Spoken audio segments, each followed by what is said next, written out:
शाहजी फिर सींग फंस गए, सींग फंस और गए, इस दफा बुरे फंसे। बहुत बुरे फंसे हैं।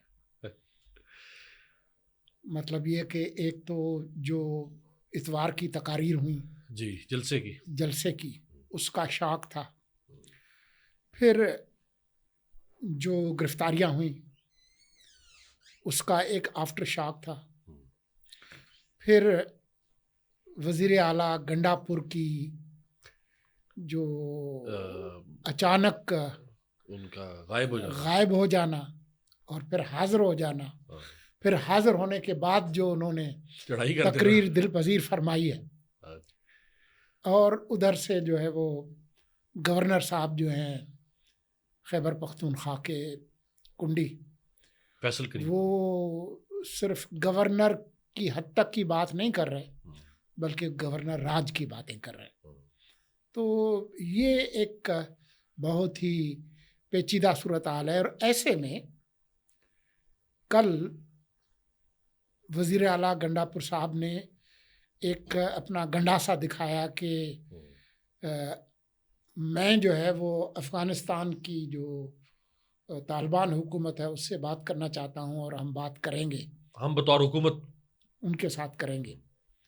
ये एक और एक उनकी तरफ से है। और इससे पहले जो मौजूदा क़यादत है पीटीआई की, बैरिस्टर गौहर और उमर अयूब, उन्होंने सहाफ़ियों से मुतल्लिक जो गुफ्तगू थी उस पर जो माजरत की थी, उस पर इमरान खान का जेल में सहाफ़ियों से मुलाकात में कहना कि ये जिन्होंने माफ़िया मांगी हैं वो बुज़दिल और डरपोक हैं और उनको मेरी जमात में नहीं होना चाहिए, और मैं गंडापुर के साथ खड़ा हूँ। यानी कि गंडापुर का जो जारहाना जो मौक़िफ़ है उसके साथ वो खड़े हैं।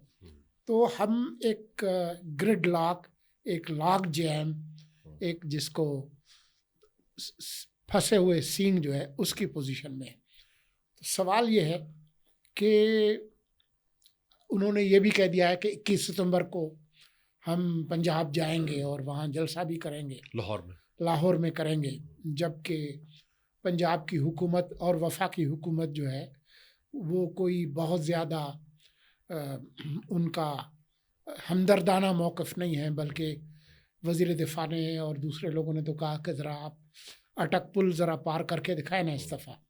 तो काफ़ी जो है वो सूरत हाल कशीदा है। जो लोग सुनना चाहते हैं वो ये है कि पीटीआई के पास क्या ऑप्शंस है और हुकूमत और सिक्योरिटी इस्टेब्लिशमेंट के पास इस वक्त क्या ऑप्शंस हैं इस कॉम्प्लेक्स सिचुएशन में, जो कि मैंने कोशिश की बयान करने की। बिल्कुल आपने सही नक्शा खींचा है और आप सही नुक्ते पर लेकर आए कि अब ऑप्शन क्या है पीटीआई के पास।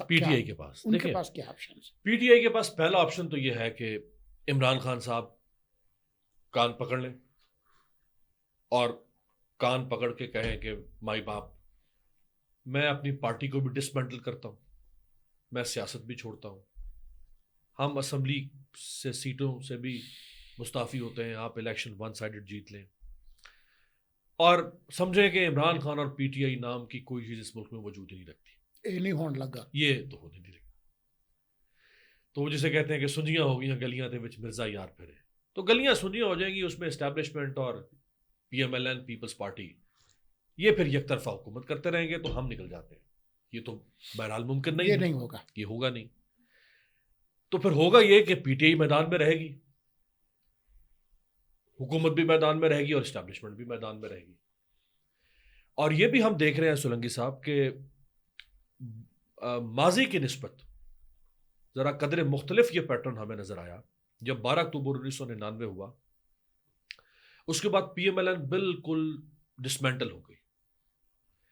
मुझे खुद मखदूम जावेद हाशमी साहब ने बताया, वो चूंकि सदर बन गए थे जब नवाज शरीफ और शहबाज शरीफ बाहर चले गए मुल्क से, तो मखदूम जावेद हाशमी सदर बन गया पीएमएलएन के। मखदूम साहब ने मुझे ये आज से को 8-10 साल पहले बताया कि हमने पार्टी का इलेक्शन करवाया ताकि पार्टी को रीऑर्गेनाइज करें। लाहौर जो गढ़ था हमारी पार्टी का, शरीफ फैमिली का, पार्टी का, हमें लाहौर के सदर के लिए कोई उम्मीदवार नहीं मिलता था। ये हू का आलम था। ख्वाजा आसिफ बाहर चले गए, एहसन इकबाल बाहर चले गए, सब कुछ लोग वैसे तोड़ के वो कॉफ लीग में डाल दिए गए, आपको पता है। पीपल्स पार्टी पर भी जब मुश्किल वक्त आया तो एक अरसे के लिए उधर भी सन्नाटा आ गया था। पीटीआई का फिनोमेना निस्बतन मुख्तलिफ रहा कि इनके ऊपर जिस तरह से दबाव और इनकी मार कुटाई शुरू की गई, ये रेजिस्ट कर रहे हैं और ये पहले से ज्यादा रेजिस्ट कर रहे हैं।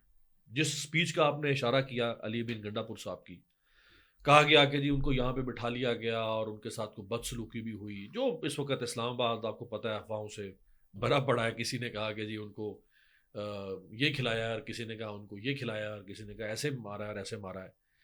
लेकिन वो जैसे ही गए हैं और उन्होंने कल जो खिताब किया है डिस्ट्रिक्ट बार से या शायद हाईकोर्ट बार से, उसमें वही अली अमीन गंडापुर हमें नजर आया जो 8 सितंबर को संजानी में खड़ा था, जो खैबर पख्तूनख्वा असम्बली के अरकान तकारीर कर रहे हैं गुज़श्ता 2 रोज से। ये आज तक रुए ज़मीन पर पाकिस्तान की इस्टेब्लिशमेंट के खिलाफ असम्बलियों में इतने पैमाने पे यूँ खुल के बातें नहीं हुई। वहाँ ख्वाजा आसिफ ने भी की थी एक ज़माने में और भी लोगों ने, लेकिन इस तरह बाकायदा तौर पे जैसे पूरा एक टॉर्चर फाइल्स सुनाई जाती है ना, उस तरह लोग सुना रहे हैं। फिर असम्बली ने जो करारदाद पास कर दी खैबर पख्तूनख्वा असम्बली ने, यह भी आज तक कोई असम्बली नहीं पास कर सकी। तो एक चीज नजर आई है हमें कि आपने जितना दबाया है इमरान खान को और उसकी पार्टी को, वो उतना उभरा है। और ये इमरान खान का भी फिर उसूल बन गया कि वो जिसे कहते हैं कि पलटना झपटना, झपट कर पलटना, लहू गर्म रखने का है एक बहाना। चूंकि उन्होंने मैदान में रहना है तो उन्होंने अपना लहू गर्म रखना है। तो अब मुजाहमत कॉन्फ्रेंसेस से तो नहीं हो सकती ना, मुजाहमत कन्वेंशन सेंटर्स में भी नहीं होती, मुजाहमत तो फिर सड़कों पर होती है और वो मुजाहमती बयानिए के साथ होती है। और आपने उनको इस काबिल छोड़ा ही नहीं है। खास तौर पे ये जो परसों वाला वाकया आपने असम्बली में किया, कहाँ देखें ये 1642 में जब बादशाह चार्ल्स अव्वल बरतानिया का बादशाह था तो उसके खिलाफ बगावत शुरू हो गई। उसने बगावतों को चलने के लिए जब इन्वेस्टिगेट किया तो पता चला कि 5 हाउस ऑफ कॉमन्स के MNA कह लें वो हैं जो उसके खिलाफ लोगों को भड़का रहे हैं। बादशाह अपने 100 मुसल्लह एहलकारों को लेकर 1642 में 4 जनवरी 1642 को हाउस ऑफ कॉमन में घुस जाता है और स्पीकर थे विलियम लैंथॉल। उनसे कहता है कि वो 5 बंदे मेरे हवाले करो जो मेरी हुकूमत के खिलाफ बोल रहे हैं। उसने कहा सॉरी, मैं उनको नहीं दे सकता, ना मैं आपको बता सकता हूं कि वो यहां कहां छुपे हुए हैं। तो वहां सारे फिर मेंबर्स खड़े हो जाते हैं, वो कहते हैं प्रिविलेज। वहां से फिर ये इस्तेहकाक जो पार्लियामेंटेरियंस का शुरू हुआ, वो बाहर जाके फिर लंदन की इंतजामिया को हुक्म देता है कि इन 5 लोगों को गिरफ्तार करके ले गया। लंदन की इंतजामिया कहती है कि हम पार्लियामेंट के साथ खड़े होंगे, हम आपके साथ नहीं खड़े होंगे। ये क्या किया इस्लामाबाद पुलिस ने? ये फाशिज्म के साथ खड़ी होगी बजाय कि ये पार्लियामेंट के साथ खड़ी होती। और स्पीकर जो है वो बादशाह के साथ खड़ा होगा जाके हमारा अयाज सादिक। तो चीजें बेहतर करने की कोई मेहरबानी करवाएं सर। आप ऐसे कह रहे हैं कि जैसे मैंने अभी एक को हुक्म देना है और उस पर जो है वो अमल होना हो जाएगा, शुरू होगा। देखें, जो पार्लियामेंटेरियंस हैं उनकी गिरफ्तारियां पहले भी हुई हैं, सिविल हुकूमतों में भी हुई हैं, फौजी अदवार में भी हुई हैं, शायद आइंदा भी होंगी। लेकिन जो गिरफ्तारी है उसके अपने जो ज़वाबित हैं, जो आदाब हैं, कानून जो रिवायात हैं, उसके तहत ही होंगी। और आपने देखा कि ख़ुद बिलावल ने जो तकरीर की, तो ये नहीं हो सकता कि आप पार्लियामेंट के प्रेमिसेस के अंदर गिरफ्तार करें। अब जो लॉ इन्फोर्समेंट के लोग हैं वो कह रहे नहीं हमने वो जी कैबिनेट ब्लॉक से किया तो फलां जगह से किया, तो वो उसके लिए उन्होंने कुछ लोगों को अपने ही सिक्योरिटी स्टाफ को मुअत्तल भी किया है, कोई इंक्वायरी कमेटी को भी बुलाया, IG को भी और डिस्ट्रिक्ट एडमिनिस्ट्रेशन को भी, वफाकी सेक्रेटरी दाखिला को भी लिखा है स्पीकर जी। तो वो एक तरफ से कंक्लूड हुआ। लेकिन जो पार्लियामेंट का जो ओवरऑल जो मूड था इस गिरफ्तारी पर, या मुमकिना तौर पर पार्लियामेंट के अंदर से गिरफ्तारी पे, वो सामने आ गया। और जो स्पीकर है वो भी उनके साथ ही एक तरह से खड़े हुए हैं। तो जो कुछ भी इस पे होगा, लेकिन आइंदा मुझे नहीं लगता कि ये मुमकिन होगा कि आप पार्लियामेंट के अंदर से ये करें। लेकिन जो असल जो बात है, जो शुरू वाली बात है, वो है कि जी अब इनके पास ऑप्शंस क्या हैं। वफाकी हुकूमत के पास क्या ऑप्शंस हैं? जिस तरीके से खुल्लम खुला वज़ीर आला और उनके जो साथी हैं वो वफाकी हुकूमत और सिक्योरिटी इस्टेब्लिशमेंट के ख़िलाफ़ खड़े हो रहे हैं, ये उस तरफ जा रहा है जिसमें कि आइनी मशीनरी जो है वो मफलूज हो जाती है सूबे की। जो आइन के अंदर जो इमरजेंसी प्रोविजंस हैं आर्टिकल 232, 33, 34, 35 तक, तो वो इन्हीं सूरत हाल से डील करते हैं कि जब सूबे की आइनी मशीनरी मफलूज हो जाए। अब सिक्योरिटी की सूरत हाल क्या है वहाँ पे? आपने देखा कि जी पुलिस जो है लकी मरवत में एक वाक़या हुआ, उसके अलावा भी बहुत सारे लोग, मौलाना ख़ुद ये कह चुके हैं, दूसरे लोग भी, कि 2 डिवीज़न्स के अलावा मर्दान और हज़ारा के डिवीज़न के बाद के अलावा बाकी डिवीज़न्स में ख़ास तौर पर जो जुनूबी खैबर पख्तूनख्वा है जहाँ से ख़ुद गंडापुर का ताल्लुक़ है, वहाँ पर शाम के बाद जो है वो लोग बाहर नहीं निकल सकते। पुलिस वाले जो है पुलिस स्टेशन के अंदर छुप जाते हैं। ऐसी सिचुएशन में जिसमें कि दहशतगर्दी की वारदातें बढ़ती जा रही हैं, ये मामला एक बहुत ख़राब सूरत हाल है। जो मुश्किल है वफाकी हुकूमत की और सिक्योरिटी इस्टेब्लिशमेंट की, दोनों की, वो ये है कि सिर्फ पीटीआई आपके ख़िलाफ़ नहीं है, आपके साथ मौलाना भी नहीं है, हाँ। आपके साथ एएनपी भी नहीं है, आपके साथ पीटीएम भी नहीं है, यानी जो कौम सेकुलर प्रोग्रेसिव जमातें वो भी आपके खिलाफ, और राइट विंग पीटीआई भी खिलाफ, राइट विंग के भी खिलाफ। तो ये तो तन्हाई वाली बात है, ऐसी तन्हाई का जवाब नहीं। तो ये वाली जो सूरत हाल है उसमें जब दहशतगर्दी की ये सूरत हाल हो और अफ़गान तालिबान किसी तौर पे भी आपको रियायत देने के लिए तैयार नहीं है, उनके साथ झड़पें हो रही हैं, वो आके आपकी चेक पोस्टों पे हमले कर रहे हैं, कई वो हमले हो चुके हैं। तो ये एक बहुत ही पेचीदा सूरत हाल होगी। तो अगर आप कोई इंतज़ामी हंगामी सूरत हाल में वाली कोई एक्शन करना चाहते हैं, मिसाल के तौर पर गवर्नर राज भी, तो ये एक कोई बहुत खुशगवार माहौल नहीं है। हमें वफाकी हुकूमत और जो वफाकी कोलिशन है जिसमें बड़े बड़े नाम हैं, नवाज शरीफ साहब हैं जी, जरदारी साहब हैं, तो उनकी तरफ से ऐसी कोई हिकमत अमली नज़र नहीं आ रही कि माइनस पीटीआई बाकी फोर्सेस के साथ आपका कोई इत्तेहाद हो ताकि आपको कोई कुशन मिले। उसके बगैर अगर आप कोई एक्शन करेंगे तो उसके जो मनफी नताइज हैं वो होंगे।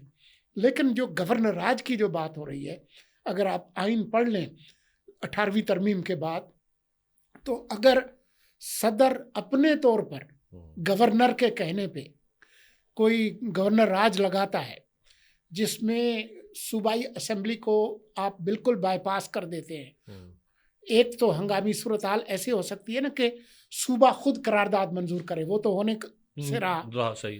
तो उस सूरत में फिर 10 दिन के अंदर लाजमी है कि दोनों जो ऐवान हैं, कौमी असम्बली और सेनेट, वो उस गवर्नर राज की मंजूरी दें मुश्तरका इजलास में, पार्लियामेंट के मुश्तरका इजलास, सादा अक्सरियत से, ठीक है।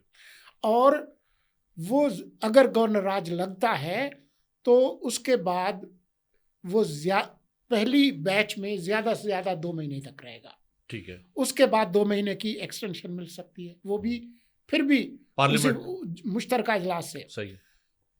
ये जो 2-2 महीने हैं वो मैक्सिमम एक अगर कंटिन्यूड रखना चाहते हैं तो वो 6 महीने तक रख सकता है, उसके बाद ये ख़त्म हो जाएगा। फिर एक्सटेंड हो ही नहीं सकता, वो एक्सटेंड नहीं हो सकता, ठीक है। उसके बाद कुछ अरसा ठहर के आप फिर दोबारा लगा ले, वो एक अलग ना। फिर वो कुछ अरसा बीच में आप कुछ तो इंस्टॉल करेंगे ना वहाँ, क्या इंस्टॉल करेंगे? मुझे वो तो ऑटोमेटिकली असेंबली बहाल हो जाएगी, असेंबली बहाल हो जाएगी, उसका चीफ मिनिस्टर बहाल हो जाएगी, फिर उसकी हुकूमत बहाल हो जाएगी, अनलेस वहाँ पे कोई वोट ऑफ नो कॉन्फिडेंस आ जाए, वो एक अलग बात है। तो ये एक अनचार्टर्ड टेरिटरी जो है उसके अंदर आप दाखिल हो जाएंगे। लेकिन जो अफ़गान तालिबान से बात करने वाली बात है, मैं समझता हूँ कि पाकिस्तान के आइन में इसकी गुंजाइश नहीं है कि कोई सूबा किसी गैर मुल्क के साथ जो मुतनाज़ा मामलात हैं उन पर कोई गुफ्तगू करे, क्योंकि ये जो फॉरेन पॉलिसी है वो एक्सक्लूसिवली डोमेन है फॉरेन फेडरल गवर्नमेंट का। Defence and federal. हाँ, फेडरल गवर्नमेंट खुद अगर चाहे कि जी आप सूबे की मशीनरी उनकी कोई मुआवनत करे, वो एक अलग मामला है, लेकिन ये नहीं हो सकता। और ये एक तरह से ऐलान बगावत भी होगा। चले आपको इजाज़त भी दे दें, फ़र्ज़ करें आइन को और सब चीज़ों को रख के, लेकिन अफ़गान तालिबान जिन्होंने 20 साल तक जी जो 28 मुल्कों की इत्तेहादी जो अफवाज थी, उनकी किसी बात का उनकी कोई बात नहीं मानी, दोहा एग्रीमेंट पे जो उन्होंने एग्री किया उसको उधर रख दिया, तो हमारी इस कमज़ोर सूरत हाल में एक सूबाई हुकूमत जो है उनसे तरला मिन्नत कर लेगी। खुद हमारा अपना जो तजुर्बा है, 17-18 जो मुआहदे हमने तालिबान के साथ किए थे, खुद स्वात में जो कुछ किया था उसका नतीजा आपने देख ला। तो वो बयान के हद तक तो ठीक है कि वो एक तरह से दबाव में इजाफा कर रहे हैं इधर वफाक और सिक्योरिटी इस्टेब्लिशमेंट पे, लेकिन उसका कोई नतीजा निकलना वो नामुमकिन। देखिए, इसमें ये आपने बजा फरमाया कि खारजा पॉलिसी और दिफाई पॉलिसी ये खालिसतन विफाक की, और ये पूरी दुनिया में ऐसे ही है, चाहे वहाँ फेडरेशन का कोई भी नाम रख लें आप, सूबे कहें, स्टेट्स कहें, कुछ भी कहें, तो ये दो चीज़ें खालिसतन विफाक के पास रहती हैं। असल में ये इसकी जो अब वजूहात कुछ और हैं, वो है मिसट्रस्ट। वजूहात हैं जो दूरियां पैदा हो चुकी हैं, तलखियां बढ़ चुकी हैं, शिद्दत आ चुकी है, बल्कि ये तलखी और शिद्दत नफरत की हद तक पहुंच चुकी है। देखिए, मॉरल लेजिटिमेसी के बगैर कोई पावर मेंटेन नहीं रह सकती। डंडा एक हद तक चल सकता है। मैसोलिनी 3 फोर्सेस उसने बना रखी थी अपने लिए, आज कहां है, नाम लेवा भी नहीं है। साइरस आजम की कब्र के साथ, प्रेस्पोलिस में साइरस आजम की कब्र के साथ रजा शाह पहलवी ने 2500 साला बादशाहत का जश्न मनाया। तख्ते जमशीद के साथ उसने अपना तख्त लगाया, पूरी दुनिया के बादशाहों को बुलाया ये बताने के लिए कि हम ये अजीम सल्तनत फारस और मैं उसका आज बादशाह हूं। और उसने ये 70 की दिहाई में जब उसका जवाल आ रहा था, तो उसने वहां खड़े होकर उसने कहा कि I am the modern Cyrus the great. वो रिवाइवल कर रहा था साइरस आजम का। और उसी दिन खुमैनी साहब ने कहा कि यही तेरे जवाल का आगाज होगा, यही तेरा जश्न। और अगले 2.5-3 साल में वो जो बहादुर शाह जफर ने कहा कि 2 गज जमी भी ना मिली कुएं यार में, उसको 2 गज जमी भी ना मिली कुएं यार में, और यहां से वो भाग गया, क्योंकि मॉरल लेजिटिमेसी खत्म हो चुकी थी। पावर तो एक्सर्ट कर रहा था। आज भी अगर आप ईवान प्रिजन में जाएं जो तेहरान में है, उसमें उन्होंने जो सावाक ने जो जुल्म और टॉर्चर किया लोगों के ऊपर, सिर्फ शाह की बादशाहत को मेंटेन रखने के लिए, वो उन्होंने सारा पर्सोनिफिकेशन करके लोगों के मुजस्मे बना के वो टॉर्चर कैसे करते थे वो सारा उन्होंने वहां जिंदा करके रखा हुआ है। म्यूजियम है आज वो जेल। लेकिन शाह, और 50 साल हो गए हैं, शाह की नस्ल का भी कोई नामो निशान नहीं। ताकत से सब कुछ इमरान खान भी ताकत से बादशाह नहीं बन सकता, उसको भी मॉरल लेजिटिमेसी चाहिए होगी। और वो कमजोर हो गया था अपनी हुकूमत में सिर्फ इसलिए कि उसकी मॉरल लेजिटिमेसी खत्म हो रही थी, उसकी सपोर्ट बेस कम हो रही थी। ये देखना पड़ेगा। आप 2 साल चला लें, 4 साल चला लें, चलें 10 साल चला लें, आज तक पाकिस्तान में 77 साल में तो कोई भी डिक्टेटर भी 10 साल से आगे, 10 की हद उसने भी पार नहीं की। चले हम बड़े जनाब, बड़े रुस्तों में जमा होंगे, हम सिकंदर दारा होंगे, हम 10 से 15 साल निकाल लेंगे। 16वें साल तो हमने भी फिर जाना उसी जगह पे है जहां बाकी सब गए थे, और फिर लोग होंगे, और फिर हमारी पुश्त होगी, लोगों के ताजियाने होंगे। सो जो कसूर गलती को इमरान खान की या उसकी पार्टी की है वो होगी, बट उसको भी डील करने का, सियासतदान को डील करने का और एक हार्डन्ड क्रिमिनल को डील करने का फर्क होता है। लेकिन जिस तरीके से पीटीआई कह रही है कि हम जाके जेल तोड़ के और निकाल लेंगे इमरान खान को, तो सियासी बातें होती हैं। नहीं, लेकिन अगर वो इस तरह की बातें कर रहे हैं कि जी हम लोग ले जाएंगे, तो फ़र्ज़ करें ये ले भी जाते हैं, जी अडियाला जेल पे आ जाते हैं, फ़र्ज़ करें कि कोई ऐसी सूरत हाल पैदा होती है, तो फिर आप एक ऐसी रस्म बना लेंगे हम्म। जो कि मुल्क को जो है वो बिल्कुल तबाही के रास्ते पर ले जाएगी। तो इस वक्त जो मामलात हैं, खैबर पख्तूनख्वा में जो दहशत गर्दी है वो एक संजीदा मामला है और इसमें कोई शक नहीं है कि टीटीपी को अफ़गानिस्तान से सपोर्ट मिल रही है, वहाँ पर उनकी महफूज पनाहगाहें हैं। जो मुल्क की मईशत का जो मामला है वो अभी तक पूरी तरह से सेटल नहीं हुआ। IMF वाला मामला जो एग्रीमेंट हो गया है, लेकिन जो डार साहब ने बयान दिया लंदन में, उसके बाद जो है वो एक आपको गैर यकीनी सूरत हाल जो है वो महसूस हो रही है। तो मेरा ख्याल है कि अगर कोई उम्मीद की किरण है तो वो आपको पार्लियामान में उस तरह से थोड़ी बहुत नज़र आई जिसमें आपने देखा कि तमाम दोनों तरफ से अपोजिशन की साइड से भी और हुकूमत की साइड से भी, नवीद कमर साहब ने बड़ी अच्छी तरह उन्होंने बिलावल ने तो उन बच्चों की तरफ इशारा करके कहा कि जी अगर हम इस तरीके से चला रहे हैं मुल्क को तो ये बच्चे सियासतदान क्यों बने, वो क्यों हमारी जगह लेना चाहेंगे। तो उम्मीद तो करते हैं कि इस मामले को करें, लेकिन ये मामला जो है वो पेचीदा है और इस पर ये जो गंडासे वाले जो बयानात हैं उससे ये मामला जो है वो हल नहीं होगा। आपको आईनी, कानूनी, सियासी रास्ते जो है वो निकालने होंगे इस सूरत हाल को हैंडल करने के। इसमें कोई दो राय नहीं है, लेकिन अगर सर आईनी रास्ते भी मसदूद कर दिया जाए, सियासी रास्ते भी मसदूद कर दिया जाए, कानूनी रास्ते भी मसदूद कर दिए जाए, तो फिर मरता क्या ना करता क्या करे। मैं आपके साथ 100 नहीं 110% मुत्तफिक हूं कि ये कोई हल तो नहीं है कि आप जाएं, लोग लेके जाएं जेलों से अपने कैदी छुड़वा लें। फिर तो कल वो कोई भी ताकतवर आएगा अपने कैदी छुड़वा लेगा। जैसे ये बन्नू जेल में भी ब्रेक हुआ था ना 2014-15 में भी हुआ था, DI खान में भी हुआ था। ये कोई हल नहीं है। लेकिन जब हमें यह भी नजर आ रहा हो कि जिस दिन शाह महमूद कुरैशी की जमानत बरी हो जाए केस से, वो बाहर आने लगे, उसी दिन हम उसको एक और केस में अंदर करते हैं। जिस दिन इमरान खान बरी हो जाए हम उसको हमने ताक के रखा हुआ है कि फलां तारीख को बरी हो रहा है, हमने उसी दिन उसको केस में अंदर कर दिया। ये एक पैटर्न है। एक आध वाकया होता तो चले, इत्तफाकी भी हो सकता है, हादसाती भी हो सकता है।